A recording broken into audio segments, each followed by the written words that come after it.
C'est à Abidjan que se sont retrouvés les lauréats de l'Afrique au féminin en novembre dernier.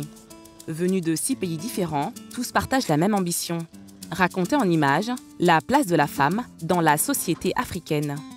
Je suis ici à Abidjan pour continuer l'aventure qui m'a permis aujourd'hui de parler des femmes africaines et surtout des femmes de mon pays, du Tchad.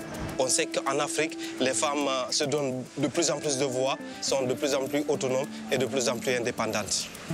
Les jeunes journalistes sont venus finaliser leur reportage, tourné pendant plusieurs mois dans leurs pays respectifs.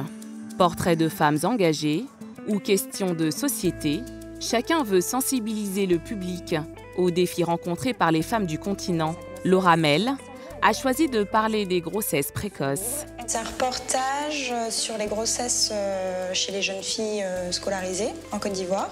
Donc c'est un peu un fléau ici. Il y a des chiffres incroyables, 4000 en 2017 par exemple.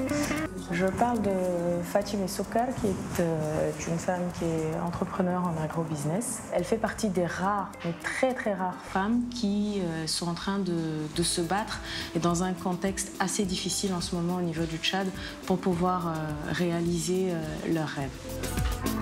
Plus parler des femmes à la télévision africaine, c'est l'idée de Françoise Remarque lorsqu'elle a lancé l'Afrique au féminin en 2013.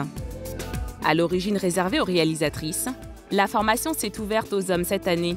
Le but est le même, apporter un regard neuf sur un continent en pleine mutation. L'Afrique, c'est une société civile extrêmement vaillante qui est souvent portée par des femmes. Cette Afrique est incarnée par des talents, par des personnes courageuses, par de l'innovation. Et c'était important aujourd'hui de pouvoir donner la parole à tous ces jeunes journalistes qui, mieux que personne, peuvent nous raconter l'Afrique qu'on aime.